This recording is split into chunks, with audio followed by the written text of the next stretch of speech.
Hi, my name is Mick, and welcome back to my Espresso machine restoration series. Today I'm going to show you why clear coating is very difficult.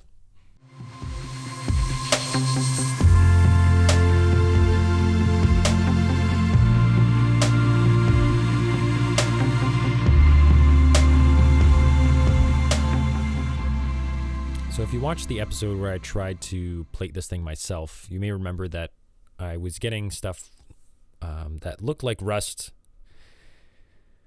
and which I thought was rust, but turns out was just a normal part of the plating process. Because when I got this frame back, the guy at the plating place told me that, yeah, that's normal, because the whole frame had what looked like rust all over it. And so he showed me all you have to do is just sand it off, and you'll get your deep shine right in there. So it makes me feel a little bit better that I was kind of on the right track in the first place. But having this whole thing plated by this guy, I think, was definitely the right way to go, because there's a lot of copper on this frame, which gave me lots of confidence to sand away, as you can see here. I ended up going from 600 all the way up to 2000 grit, and then proceeded to polish with this Never Dull Eagle polish. However, I wasn't really happy with how it was turning out. It was not getting that like deep mirror shine. So instead I moved on to a wool polishing pad with this other kind of polish called Peak, and it was getting the result I was after. But again, as with everything, it just took forever. So as I was going through this, I realized that the wool pad was leaving marks, as you can see right there. So I switched over to a sponge, like a soft spongy pad, and got much better results, and ended up with the mirror shine that I was after. And at this point, it was time to move on to actually spraying the thing. So up until this point, I was really happy with the progress. Things were looking great. And so I went to an automotive body shop to ask them what I should put on to a bare metal finish. And they recommended something called KBS Diamond Clear. And apparently it's quite easy to work with, and the finish turns out great if you have the right tools to put it on. I asked them if they had any rattle cans of the stuff, because I don't have a spray gun. And they said, no, unfortunately not, but here's another solution that you could try. This is called a Preval sprayer, and you can put whatever you want in here, and it's some compressed air, and you spray it out, and it's basically like a rattle can for any sort of finish you want. But I had problems thinning out the clear enough that I didn't get like tons of orange peel.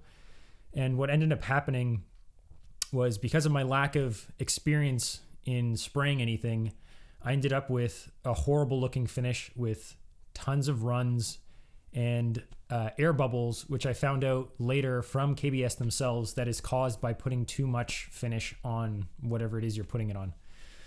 So I had to remove it all. So when I looked online on how to fix runs in clear coat, there was a guy who had suggested using a razor blade, and because I didn't have one, I decided to try a chisel. And yeah, that really didn't work. There's no way I could have fixed that or make it look any better. So I decided there was only one option, and the only option was really to remove the clear coat altogether. So I got a paint stripper and decided to do that instead of attempting to sand the clear coat off. I really didn't want to go back to sanding. I just spent so much time sanding that thing. I was feeling really over it. And so I just wanted a relatively quick and easy solution for my clear coating problem. And yeah, watching this stuff work in time lapse is actually quite satisfying.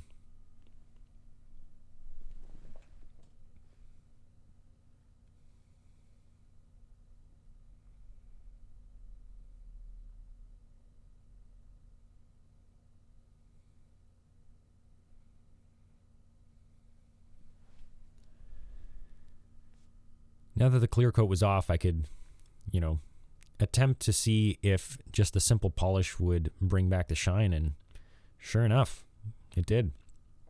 I was so happy not to have to do any more sanding that I just went straight into it, get that shine back so I could get it over with quickly and get back to spraying it.